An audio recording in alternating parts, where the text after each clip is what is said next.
இன்னும் உங்களோட ஆட்சியில் இன்னும் எத்தனை அட்ராசிட்டிஸ்? அண்ணா யூனிவர்சிட்டி கேஸ்ல இருந்து இன்னைக்கு அஜித் குமார் அவர்கள் கேஸ் வரைக்கும் எல்லாத்துக்கும் நீதிமன்றம் தலையிட்டு உங்க கவர்மெண்ட் கேள்வி கேட்டுக்கிட்டு இருக்கு. எல்லாத்துக்கும் நீதிமன்றம் தலையிட்டு கேள்வி கேட்கணும்னா அப்புறம் நீங்க எதுக்குங்க சார்? உங்க ஆட்சி எதுக்குங்க சார்? நீங்க உட்கார்ந்து இருக்கிற அந்த சிஎம் பதவி எதுக்குங்க சார்? எப்படி கேள்வி கேட்டாலும் உங்ககிட்ட இருந்து எந்த பதிலும் வர போறதில்லை. ஏன்னா இருந்தாதானே வரும். மேக்சிமம் உங்ககிட்ட இருந்து வர பதில் சாரிமா,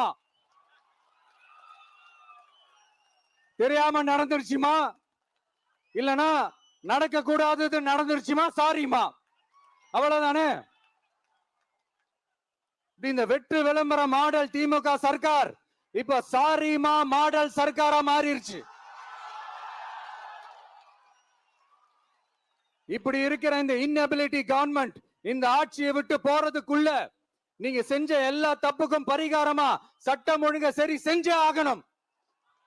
இல்லனா மக்களோட மக்களா ஒன்னா நின்னு உங்களை சரி செய்ய வைப்போம். டிவிகே சார்பா அதுக்கு உண்டான அத்தனை போராட்டங்களும் எடுத்து நடத்தப்படும். தேங்க்யூ. நீதி வேண்டும், நீதி வேண்டும், நீதி வேண்டும், நீதி வேண்டும். அஜித் குமாருக்கு நீதி வேண்டும், அஜித் குமாருக்கு நீதி வேண்டும், நீதி வேண்டும், நீதி வேண்டும், நீதி வேண்டும், நீதி வேண்டும். அனைவருக்கும் நீதி வேண்டும்.